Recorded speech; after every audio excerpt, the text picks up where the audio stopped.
Hello friends, आज मैं आपको संधि व उसके भेद के बारे में बताने जा रही हूँ। आइए देखते हैं संधि किसे कहते हैं। दो वर्णों स्वर या व्यंजन के मेल से होने वाले विकार को संधि कहते हैं।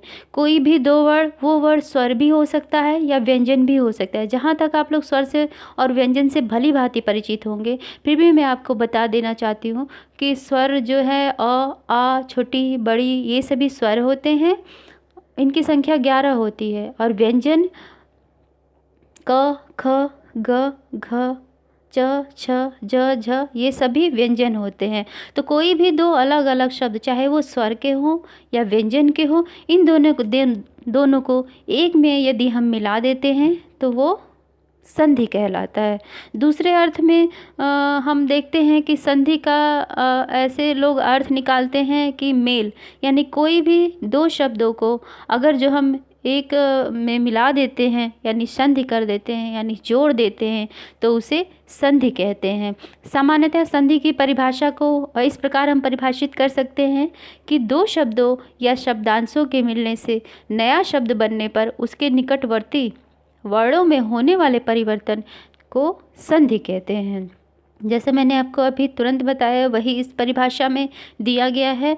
तो संधि का शाब्दिक अर्थ जानते हैं हम कि कोई भी शब्द यदि हम पढ़ने के लिए उठाते हैं तो सबसे पहले हमारे दिमाग में यही प्रश्न आता है कि इस शब्द का अर्थ क्या होता है। तो फिलहाल अभी हम लोग संधि पढ़ रहे हैं तो सबके मन में यही होगा कि संधि शब्द का अर्थ क्या होता है। तो मैं आपको बता देना चाह रही हूँ कि यहाँ पे संधि शब्द का अर्थ जो है मेल है। संधि का अर्थ होता है जुड़ना, समझौता करना, मेल, ये सभी संधि के पर्यायवाची शब्द हैं। और आइए अब देखते हैं विच्छेद के बारे में। विच्छेद क्या होता है? कोई भी दो शब्दों को यदि हम जोड़ देते हैं तब वो तो संधि होती ही है, लेकिन अगर जो उन्हीं शब्दों को, संधि किए हुए शब्दों को हम अलग अलग कर देते हैं तो वो शब्द विच्छेद हो जाता है। तो संधि किए हुए शब्दों को अगर जो हम अलग अलग कर देते हैं तो उसी को संधि विच्छेद कहते हैं। जैसे आइए देखते हैं, हिमालय एक संधि है। अगर जो इसको हम अलग अलग कर देते हैं यानी कि हिम को अलग कर देते हैं और आलय को अलग कर देते हैं तो ये विच्छेद हुआ। उसी प्रकार अत्यधिक एक संधि किया हुआ शब्द है, इसको हम विच्छेद करते हैं। जैसे कि अति को अलग कर देते हैं और अधिक को अलग कर देते हैं तो ये अत्यधिक शब्द बनता है, इसे हम बोलेंगे संधि विच्छेद। उसी प्रकार यथोचित एक संधि किया हुआ शब्द है, इसमें हम यथा को अलग कर देते हैं और उचित को अलग कर देते हैं तो ये विच्छेद हो गया। उसी प्रकार आगे के और भी उदाहरण हैं, जैसे यश इच्छा है तो यशा इच्छा, ये विच्छेद हो गया इसका। अखिलेश्वर है, अखि धन ईश्वर, ये विच्छेद हुआ।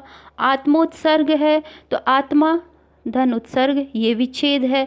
महर्षि महा धन ऋषि, ये इसका विच्छेद है।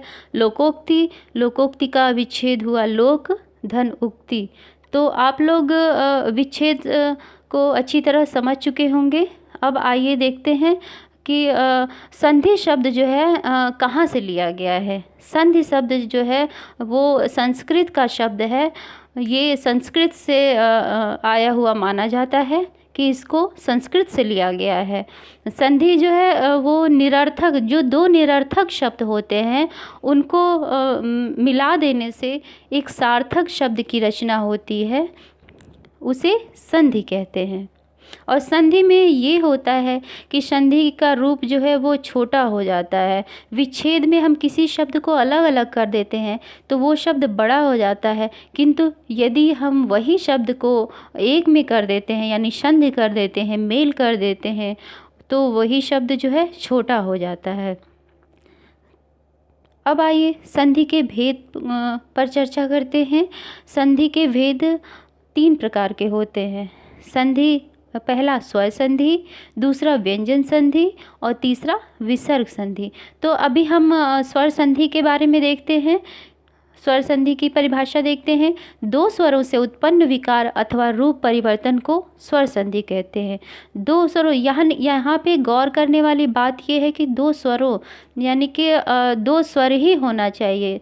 इसमें ऐसा नहीं होना चाहिए कि एक स्वर हो और एक व्यंजन हो। इसमें मेन यही है कि दो स्वरों से उत्पन्न विकार, यानी कि दो स्वर जैसे अ ये सब स्वर हो गए, तो इनसे उत्पन्न जो विकार होते हैं यानी जो परिवर्तन होते हैं उसे स्वर संधि कहते हैं।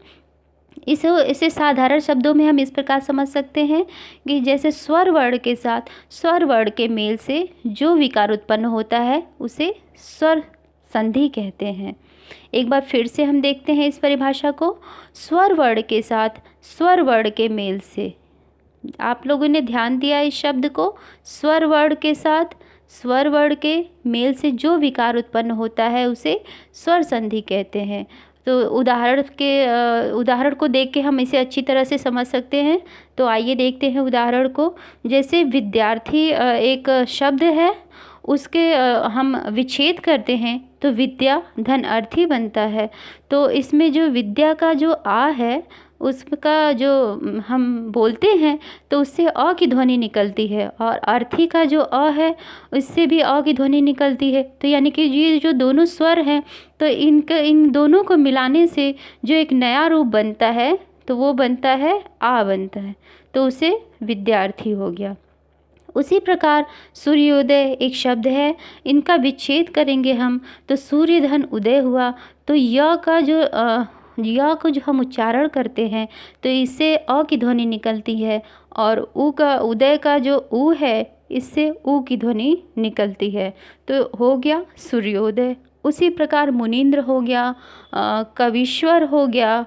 और आइए देखते हैं ये महेश एग्जाम्पल है, ये महेश को तो महाधन ईश, इसमें हा में अ की ध्वनि निकलती है और इसमें ईश में ई की ध्वनि निकलती है, तो आ और ई होके ए हो गया। अब आइए देखते हैं इनके 5 भेद होते हैं। किसके? स्वर संधि के 5 भेद होते हैं। पहला कौन कौन सा है? दीर्घ संधि, गुण संधि, वृद्धि संधि, यड़ संधि और अयादि संधि। तो अभी हम दीर्घ संधि की बात करते हैं, तो आइए देखते हैं कि दीर्घ संधि किसे कहते हैं और इसके उदाहरण और इसको परिभाषा से हम समझते हैं। जब दो सवर्ण ह्रस्व या दीर्घ स्वरों का मेल होता है तो वे दीर्घ सवर्ण स्वर बन जाते हैं, इसे दीर्घ स्वर संधि कहते हैं।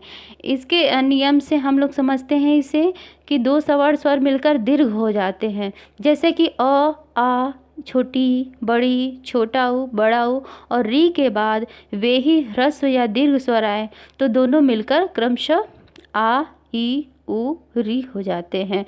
आइए इसे उदाहरण से हम समझते हैं कि कैसे ये हो सकता है। जैसे कि अ धन अ बराबर आ हो गया, और एक शब्द हो गया अत्राभाव, तो अत्र धन अभाव, यानी कि अ और अ मिलकर आ हो गया, दीर्घ हो गया इसका। उसी प्रकार कोणार्क है तो कोण धन अर्क ये हुआ, तो कोण का अ और अर्क का अ ये दोनों मिलकर आ हो गए दीर्घ होकर। उसी प्रकार शिवालय हुआ तो शिवालय में जो शिव है, शिव का अ और आलय का अ और आ मिलकर दीर्घ होकर आ हो गया। उसी प्रकार भोजनालय, भोजन में अ और आलय का आ और आ मिलकर आ हो गए। और विद्यार्थी भी इसी प्रकार है, लज्जा भाव भी है, विद्यालय है, महाशय है, ये सभी जो है दीर्घ हो जाते हैं लास्ट में जाके। अब इसी प्रकार देखते हैं छोटी प्लस छोटी बराबर बड़ी, यानी गिरि धन इंद्र। गिरि में जो री में जो ध्वनि हमारी निकलती है मुंह से वो ई की ध्वनि निकलती है, छोटी ई की ध्वनि निकलती है। और इंद्र का जो ई है उसमें भी हमारी छोटी ई की ध्वनि निकलती है। तो छोटी और छोटी दोनों मिलकर बड़ी बड़ी यानी कि दीर्घ बन जाते, गिरींद्र हो गए। उसी प्रकार गिरीश में भी री में छोटी की ध्वनि निकलती है, और ईश में भी बड़ी, इसमें बड़ी की ध्वनि निकलती है। तो छोटी और बड़ी यहाँ पे आके फिर दीर्घ हो जाते हैं, यानी कि गिरीश बन जाते हैं। और महेंद्र, तो मही में भी, मही का जो ही है उसमें बड़ी की ध्वनि निकलती है, और इंद्र का जो ई है इसमें छोटी की ध्वनि निकलती है। तो ये दोनों दीर्घ हो जाते हैं, वहाँ होके महींद्र बनते हैं। उसी प्रकार पृथ्वीश है, पृथ्वी में वी का जो बड़ी ई है वो बड़ी की ध्वनि निकलती है वहाँ पे, और जो बड़ी ई और श यानी ईश, यहाँ पे दोनों दीर्घ हैं, तो दोनों दीर्घ ही हो जाएंगे। तो उसी प्रकार भानुदय है, तो भानु का नु का जो ऊ है वो छोटा ऊ है, और धन उदय का जो ऊ है वो भी छोटा ऊ है, लेकिन ये दोनों जाके फिर दोनों मिलके दीर्घ हो के भानुदय बन जाएंगे, यानी बड़ा ऊ बन जाएंगे। स्वयंभूदय भी उसी प्रकार है, भू का जो बड़ा ऊ है और उदय का जो छोटा ऊ है वह जो है दीर्घ होकर स्वयंभूदय बन जाएगा, यानी बड़ा ऊ बन जाएगा। और उसी प्रकार ये है पितृ, पितृ का जो री है और इधर जो है ऋण का जो री है, दोनों मिलकर वो भी दीर्घ होके पितृ ऋण बन जाएंगे। ठीक है, अब हम नेक्स्ट वीडियो में आगे की चर्चा करेंगे। Thank you.